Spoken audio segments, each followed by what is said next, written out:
साई वात्सल्य बहुउद्देशीय सेवा संस्थेच्या वतीनं कोपरगाव तालुक्यामधील देरडे चांदवड येथे शिवतीर्थ अनाथाश्रम आणि वृद्धाश्रमाचे उद्घाटन परमश्रद्धेय राजयोगिनी ब्रह्मकुमारी वासंती दिदी आणि माजी मंत्री अण्णासाहेब म्हस्के, श्री श्री 108 महंत राघवेश्वर नंदजी महाराज, माजी आमदार स्नेहलता कोल्हे, ज्ञानेश्वर माऊली महाराज, मनीषा राऊत पुणे, उद्योजक भावना शहा, ज्योती शहा नाशिक, संतोष शेलार आदींसह मान्यवरांच्या हस्ते पार पडले। या कार्यक्रमाचे प्रास्ताविक साई वात्सल्य बहुउद्देशीय सेवा संस्थेच्या संस्थापक अध्यक्षा रत्ना चांदगुडे यांनी केलं। त्यात त्यांनी संस्थेमार्फत अनाथ, निराधार, विधवा, अपंग व्यक्तींच्या समस्या सोडवण्याचं कार्य करत असून सध्याच्या परिस्थितीमध्ये अनाथाश्रम आणि वृद्धाश्रमाची गरज भासत असल्यामुळे संस्थेमार्फत या आश्रमाचं काम सुरू केलं असल्याची माहिती चांदगुडे यांनी दिली। रत्ना पाटील चांदगुडे, संस्थापक अध्यक्ष श्री साई वात्सल्य बहुउद्देशीय सेवा संस्था कोपरगाव। आपल्या संस्थेत अनाथ, मतिमंद, अपंग, वयोवृद्ध तसेच विधवाश्रय यांच्यासाठी सेवेची कामं केली जातात। आज महाशिवरात्री निमित्त अनाथ आश्रमाचे भूमिपूजन संत, महंत, राजकीय, सामाजिक, धार्मिक कार्यात काम करणाऱ्या मान्यवरांच्या हस्ते करण्यात आले। सदर आश्रमाचे काम 1 वर्षाच्या आत पूर्ण करण्याचा संस्थेचा मानस आहे। तरी या वास्तूच्या पूर्णतेसाठी काही दानशूर व्यक्तींनी मोठ्या मनाने आणि ह्या संस्थेला मदत करावी। तसेच रोख स्वरूपात आणि वस्तू स्वरूपात केली तरी संस्थेला चालेल। या संस्थेचा जास्तीत जास्त गरजूंनी फायदा घ्यावा, जास्तीत जास्त प्रसार करावा आणि ज्या अनाथ मुलांना गरज आहे त्यांनी संस्थेकडे संपर्क करावा। आणि संस्थे देरडे चांदवड येथे प्रजापिता ब्रह्मकुमारी ईश्वरीय विश्वविद्यालय यांच्या ध्यान साधनेसमोर केंद्राजवळ होत आहे। या केंद्राजवळ घेण्याचा उद्देश एकच की भावी पिढी संस्कारित तयार व्हावी आणि जे लोक पुढे पिढी तयार होईल ही संस्कारित तयार व्हावी असे संस्थेचे प्रयत्न राहतील। तर या प्रसंगी माजी मंत्री अण्णासाहेब म्हस्के पाटील, माजी आमदार स्नेहलता कोल्हे यांनी देखील आपल्या प्रतिक्रिया व्यक्त केल्या। मिळणं मोठं मुश्किल झालं। अशा परिस्थितीमध्ये नैनरम्य अशा प्रकारच्या आज जरी या ठिकाणी येड्या बाबड्या किंवा इतर सर्व जंगल दिसत असलं तर निश्चितपणे हा परिसर शोभित होईल।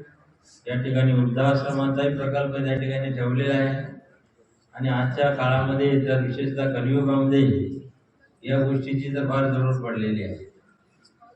कारण मुलगा कुठेतरी परदेशात असतो, मंडळी कुठेतरी पुण्यात सर्व्हिसला असते आणि आई आणि वडील दोघंजणच घरात असतात। आणि अशा परिस्थितीमध्ये काही अघटित घटना घडली तरी शेजाऱ्यांना पाहायला मिळत नाही की वयस्कर आणि वयोवृद्ध लोकांची परिस्थिती आज निर्माण झालेली आहे आणि ती भविष्य काळामध्ये वाढत जाणार।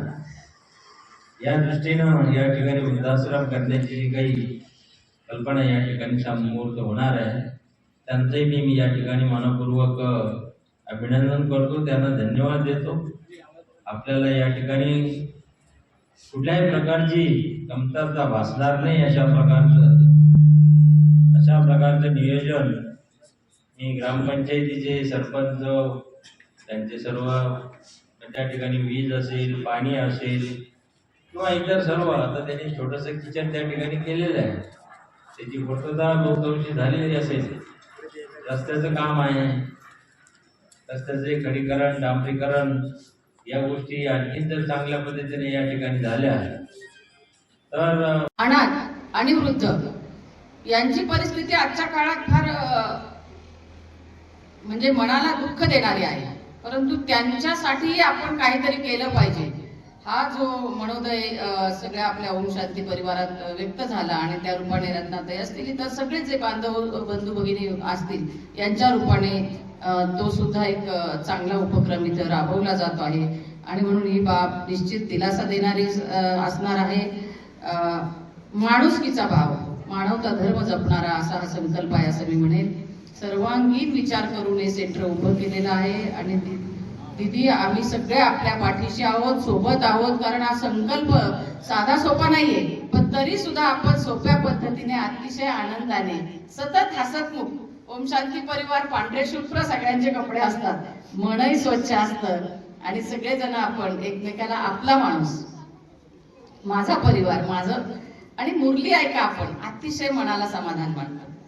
जे काही कार्यक्रम असतात ते अतिशय नियमबद्ध, शिस्तबद्ध, स्वच्छता, रांगोळी आमच्या कार्यक्रम यशस्वी होण्यासाठी प्राचार्य चिंधू रोठे, संपत रोठे, पत्रकार रामभाऊ आवारे, पांडुरंग भंडारे, शिवनाथ निकम, शोभा पाटील, छाया बनकर, अर्जुन चौधरी, प्रशांत चौधरी, शीतल शिंदे, वैष्णवी चौधरी, पंचक्रोशीमधील ग्रामस्थांनी परिश्रम घेतले. ऐसाना मीडियासाठी प्रतिनिधी युसुफ रंगरेज, कोपरगाव.